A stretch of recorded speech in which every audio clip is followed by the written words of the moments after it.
today. And honestly, Oh yeah. I feel like I haven't talked with you specifically about Twomad too much. Obviously, Greg has kind of given his thoughts on Twomad. You and Greg obviously talked about it a decent amount after it first happened. Is there anything that you would want to, I don't know, any kind of thoughts you've had or have now about that whole Ooh, and saga? Because we really did get a close up, just like grossly intimate, I guess, experience leading up to Tumad's death of just like the awareness that this guy is killing himself. You know what I mean? Like through the drug abuse, obviously. yeah, I mean, first off, I gotta say, fuck Greg. He's a dirty fucking wop. He's just a disgusting sheep fucking Scotsman.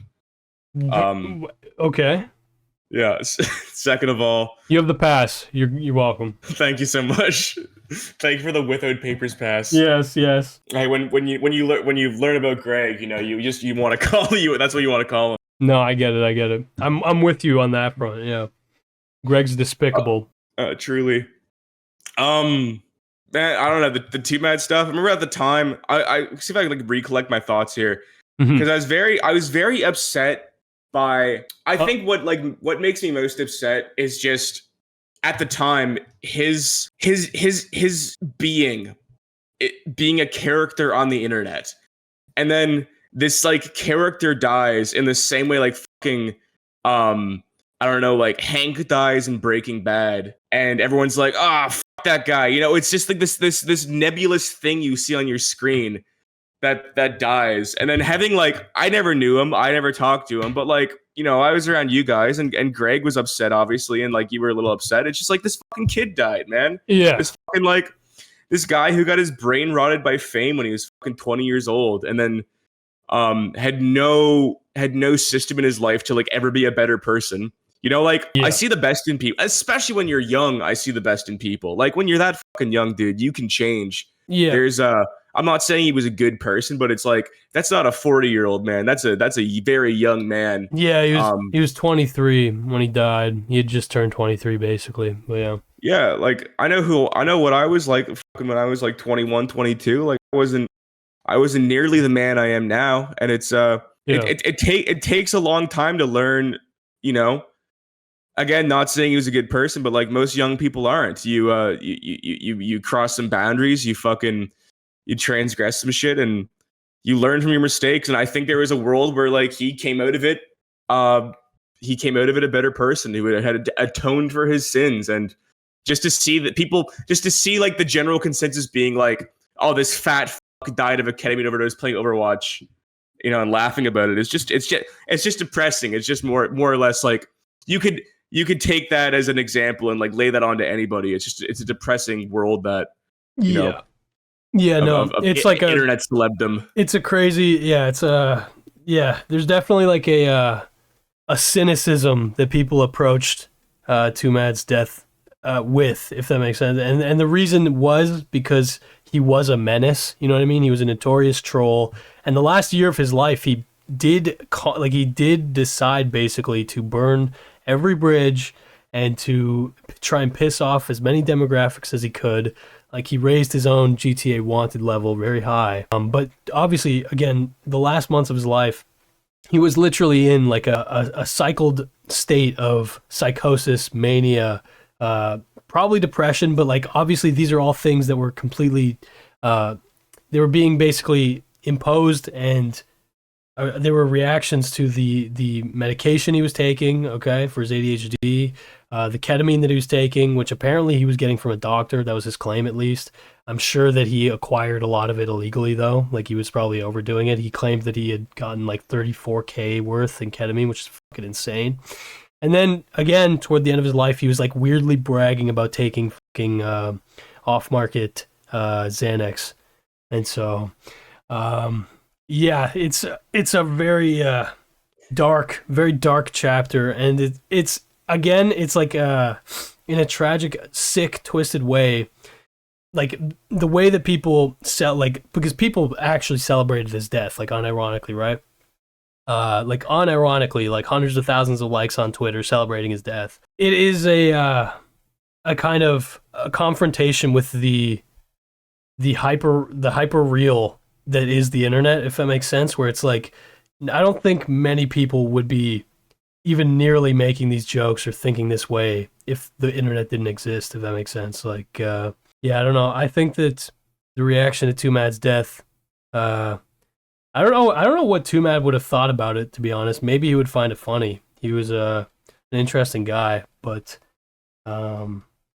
yeah, definitely not a good reflection on humanity, really. Not in a lot of ways, but anyway. Nah, man, it's also just dying of a fucking like ketamine overdose. Playing Overwatch is also just a fucked up way to go. Yeah, I don't think I formally reported on it, but I did get his autopsy papers, and while I could go over them on stream, I don't really think it matters that much, to be totally honest. Because yeah, the conclusion was basically that it's assumed that he did not die of a conscious suicide, okay? And the reason for that is that apparently his dialogue with his therapist very much did not betray any kind of suicidality, and it was basically deemed an overdose, his death, like an accidental overdose.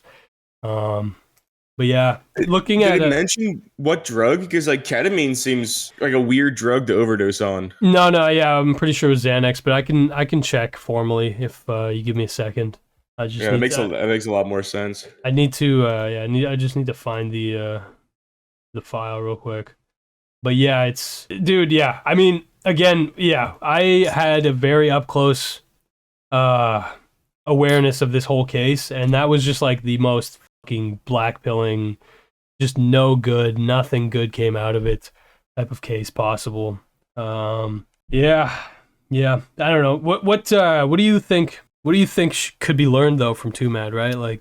Like beyond what's been said, what do you think you at least have internalized, or what would you recommend to people who like looked up to Twomad? Man, I just think it's like you can't having a career online. I mean, like I'm lucky because I got in late. Like I was a full person before I had any sort of online. And I just feel like I behave like a normal person on the internet, or like I behave like myself the way I would have done when I was like, 24, before I had like any following.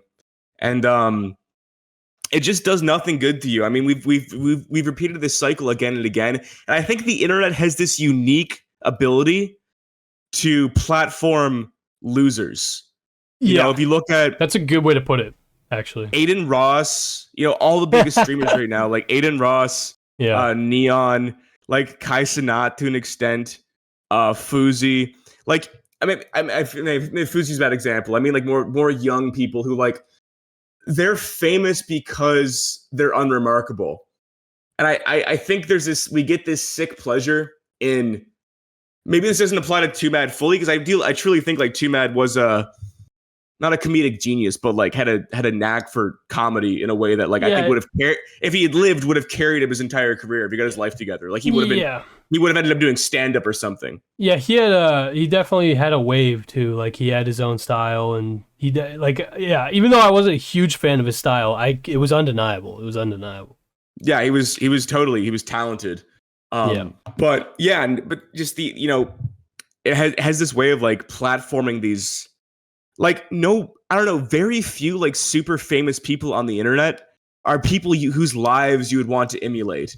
Like no one wants to be, I mean, the money and the fame of Aiden Ross would be like funny, but no one wants to be Aiden Ross in the sense that like he's a bitch. Like that's his joke. He's a bitch. Yeah. Like all the clip of him like sniffing Andrew Tate's seat, the clip of him like begging the I don't know if it's the Bloods, but he had a bunch of Bloods on his stream to do the gang sign, and they're like, "Don't do that gang sign, or else you're gonna get like shot." Same with Neon, right?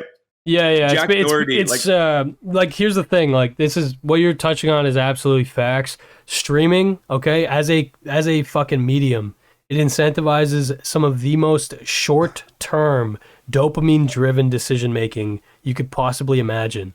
Like it's literally like a complete. Not just like not just like pushing aside or not just like a negligence for the future. It's like zero consideration for the long-term impact of your actions. And you even see that with Sneeko too, to a large extent. Like this guy, Yeah, man, absolutely. he's been trying. I don't know if you've seen anything about like what he's been up to on Twitter, because yes, everyone's been saying like Sneeko became an artist again. You know what I mean? He fucking he's been making vlogs again, but he's actually he's been kind of trying to get unbanned from YouTube, and it's like he's trying to now basically like properly water down or redirect his image to make it seem like he didn't go down the whole like JQ rabbit hole, like the whole anti-Semitic rabbit hole and all that. And I mean, yeah, it's too little too late, I think. Like I don't think that he'll be forgiven by the mainstream or YouTube or the platforms or whatever for that shit, you know what I mean? And yeah, it really does come down to that short-term dopamine-driven decision making.